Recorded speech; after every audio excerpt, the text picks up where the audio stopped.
What's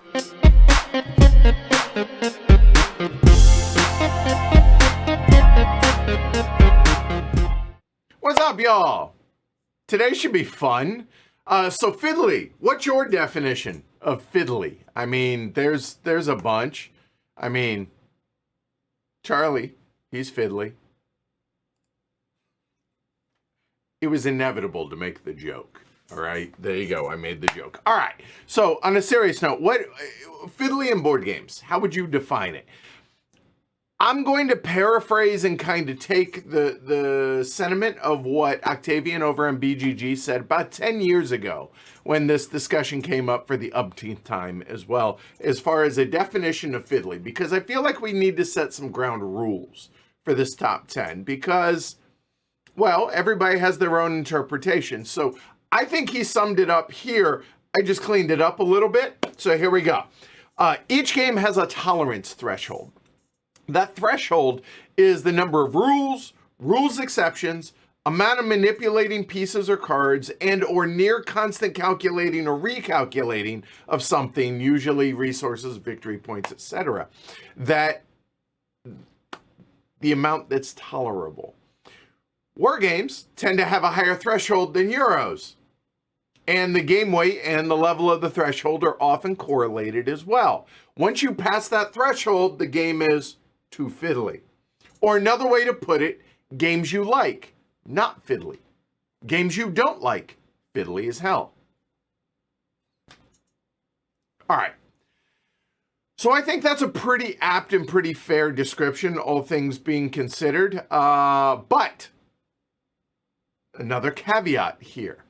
I have chosen for this list to exclude rules fiddliness for this list. Reason is, otherwise, it would consist of nothing but war games, or historical simulations, if you prefer. It would consist of nothing but Lacerda games.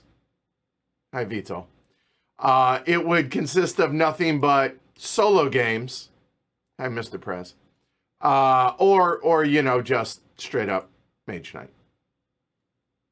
So I took out rules fiddliness. All right.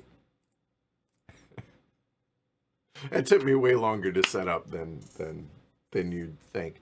Anyway, so once you remove the rules fiddliness, what are you left with? Just physical fiddliness and the constant recalculating. So that could include 18xx games because you're constantly having to recalculate routes. Didn't include them because, well, I just didn't. I didn't think it was worth it. So let's start off with some other games I didn't include here that I think are valid. Start off with Indonesia. Half that game is great. Half is just tedious as all get out. The operations and trying to figure out deliveries, not pleasant, not enjoyable, and fiddly as hell. That makes sense. At least to me. Power grid, right? Constantly, oh, wait, how many can I power? How much does that cost? It's a part of it, but nah. It's funny. I went back and read on BGG about a 10 or 15-year-old thread about it, and that was the number one game most mentioned. Just saying. But I think we've come a long way from then, for better or for worse. The Haven series. The calculating and recalculating, manipulating monsters, and I know it has a massive following, and it's a great game for those that enjoy it. And by great game, I mean series, games, universe, whatever. If I'm gonna do that, though, honestly, gonna go play an RPG on the video game. Horseless Carriage has one aspect that's fiddly. The little picture frames for sales. That's it. Not worthy of the list. Ultimate Railroads. Oh my God, are you recalculating at the end of every single round? Oh my God, yes. But, And or at Labora. Has a bit of a tableau and the resources. Nah. So, what is on this list? What are the, well, I'm not going to say 10 best, but yeah, 10 best. Start off, Dice Realms. Look, not everybody's going to like this. That's fine, but this game's a lot of fun. It's rolling chunks of dice, chunky-ass dice, but the faces, oh my God. Exchanging the faces, the constant faces, and God help you if you bump those trays. Oh my God. But for those that don't think it's strategic or enough strategy or deep enough, you should play with Tom Lehman himself. And yeah, I really enjoy the game. It doesn't hit the table as much as I think it probably should, but really, really solid game and a lot of fun. So that's number 10. Didn't expect that, did you? How about number 9, The Colonist? An amazing, epic, Uwe-esque game that just has a million different buildings that you can build and a million different pathways that you can go and a ton of different things to constantly be flipping or updating but is it worth it? Yeah, it's definitely worth it. Number 8, Lechita. Now, a lot of y'all probably have never heard of this and a lot of y'all have never probably played this. Full disclosure, I hadn't played it until the Gathering of Friends. And it is all about building up little towns in Italy, but it's fiddly. Obviously, it's on this list, right? The constant calculating of, wait, am I losing? Do I have too many people? Is my population too big, or is it not big enough? And it's a constant recalculating every round and every turn within that game. But it is a really good game that apparently is getting a reprint or has been reprinted this year. So that's welcome. That's nice. That's number 8. Number 7, Masters of Venice. We streamed this one.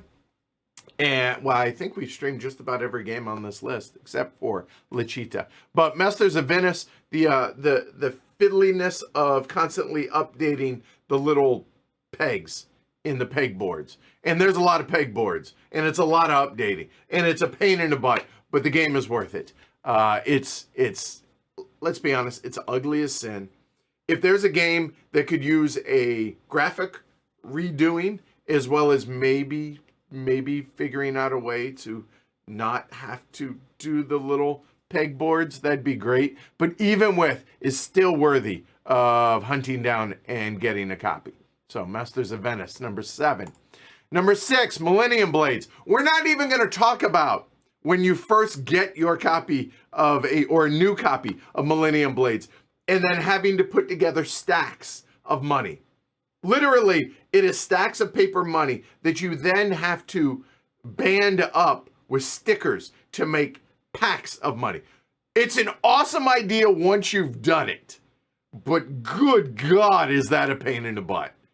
But we're not talking about that. What we're talking about is a real-time game, CCG tournament game. But what makes this so fiddly is you have approximately 74 different stacks of cards. And with a table full of 4 different people and the stacks of cards and trying to keep it all organized and neat and not have it go everywhere is a massive pain. But oh my God, is this game a lot of fun. It is a blast to play and definitely worthy of being on this list. Moving on. Number 5. I mean, y'all had to know that there were going to be at least a couple of splatters that are on this list. Roads and Boats. Constant manipulating and swapping out of resources and exchanging. It's a resource, it's a logistics game and a resource conversion game. I joke that UPS and FedEx use this to as part of their interview process. You need to be able to play this well to be able to be a person that works for UPS or FedEx because it's such a logistics heavy game. It is a really great game. But I didn't bring my forceps with me, but you need tweezers to play this game. You do. So yeah, Roads and Boats, number 5. Number 4, Tricerian. I think this is the best Mind Clash game, and it is a joy to play. And it always brings a smile to my face when I see people playing this. And it gets a lot of run at HeavyCon. But the performing of the tricks and the constant the resource conversion, there's a lot of that on this list, but to be expected because, again, we've omitted the rules fiddliness, but the fiddliness of the components and so on and so forth in Trickerion is high. And is it needlessly slow? I don't know. It's still a great game, regardless. Definitely worthy of checking out. Number 3, Antiquity. This is the mother of all fiddly Euros, in my opinion. It's also one of the very, very best civilization building games. Or city building. I guess city building more than civilization. I mean, you're going to get a couple of cities out there, but overall, constantly putting out graves, constantly putting out pollution, removing pollution. And again, another game that really requires tweezers or forceps or to modify your edition of the game otherwise. Roads and Boats and Antiquity are, in my opinion, yeah, I think they're probably the two best splatters, or at least in a running form. Antiquity definitely is. But they are also fiddly as all get out. So know that coming in, and they're massive boxes. So now number 2, Dominant Species. Look, it's one of my favorite games of all time. But is it fiddly? Hell yeah. And it's fiddly in 2 ways. It's fiddly not only with the dominance versus population, but the cones itself, but the constant calculating and recalculating of dominance. The constant. To me, it's second nature now, but I've also played the game probably 50 times. For most people, it's not. Is it a bridge too far for some? Yes, and understandably so. I get that. And that, honestly, that's part of the reason why Dominant Species Marine exists. It removes a lot of that. But does it impede this from being one of the greatest games of all time? No. Dominant Species, number 2. Number 1, if you were to go back 10 years, I think this and Power Grid were number 1.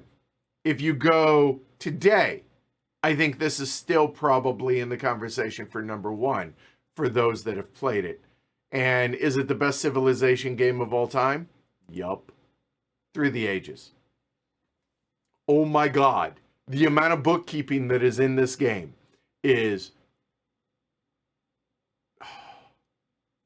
It has almost driven me to the point to where I don't want to play the physical version because there is an online version. However, no, not quite. Almost.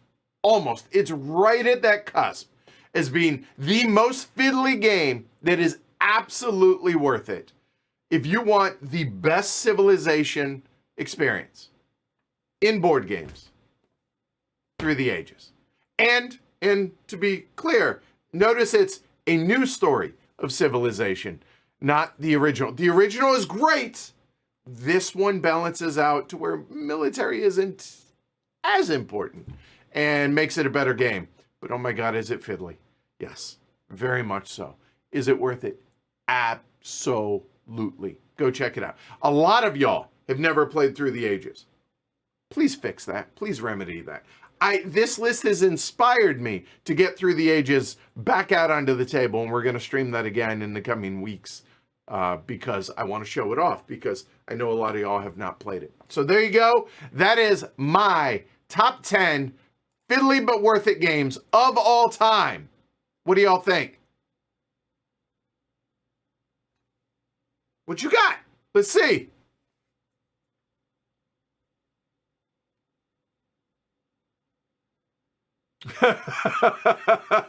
E says over on Twitch, only on an app. Sorry, only on the app. And others are Elk Ticket or Through the Ages is awesome on Board Game Arena. Man. Chris says, I keep seeing people sell it for 25, 30 bucks and think about it. Then I remember the fiddle factor. I don't care. It's worth it. Go pick it up. Oh my God, for 30 bucks. Look at what's on sale out there for $100. The amount of game you get for under $50. Pick up a copy of Through the Ages. Fight through it. Fabio, make that happen.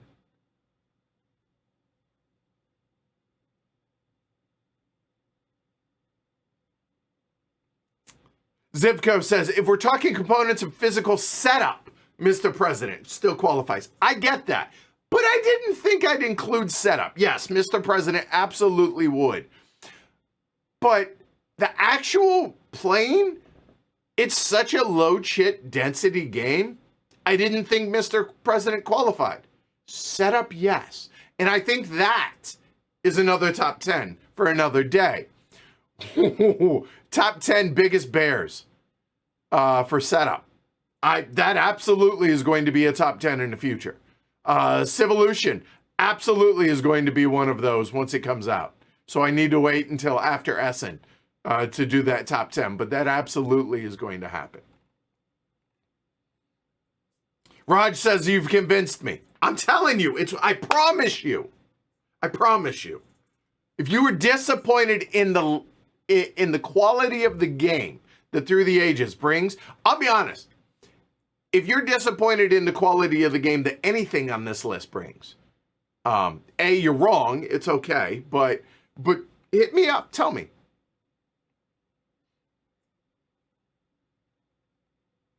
And see, I am purposely avoided talking about solo games because, I mean, on Mars, boy, we'll fight. A coin following the flowcharts. It's not fiddly. It's impossible. So I didn't want this to be all solo games. Now, could we make a list for that? Yes. But, I mean, I feel like war games need their own. I feel like solo games need their own, right? And then a rules fiddliness aspect. Because, I mean, feudum needs to be recognized somewhere in that, right? What's the best player count for Ticket? Or why do I keep wanting to call it Ticket to Ride? Best player count for Through the Ages, 2 or 3. Legitimately 2 or 3 is fantastic.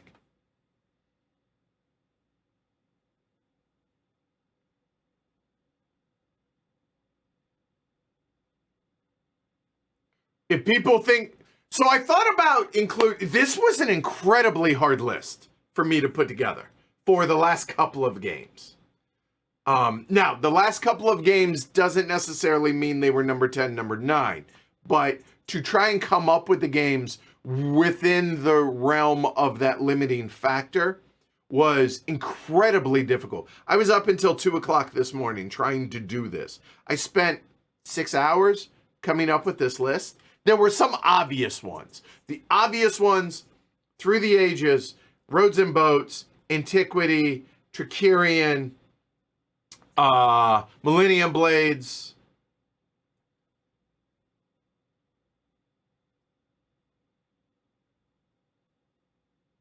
Yeah, I think those were the obvious ones. And then and Masters of Venice. So those 6. I got to 6 really easily. Those last 4 were really hard. And I thought about, do I include the PAX games as a whole? But we recently played PAX Porfiriana, and it's just not that fiddly. It's just not.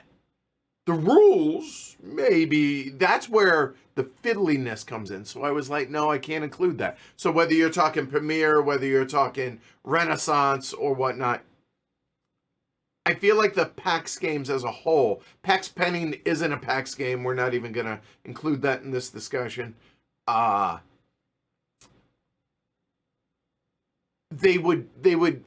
would fill one slot for rules overhead or a rules fiddliness.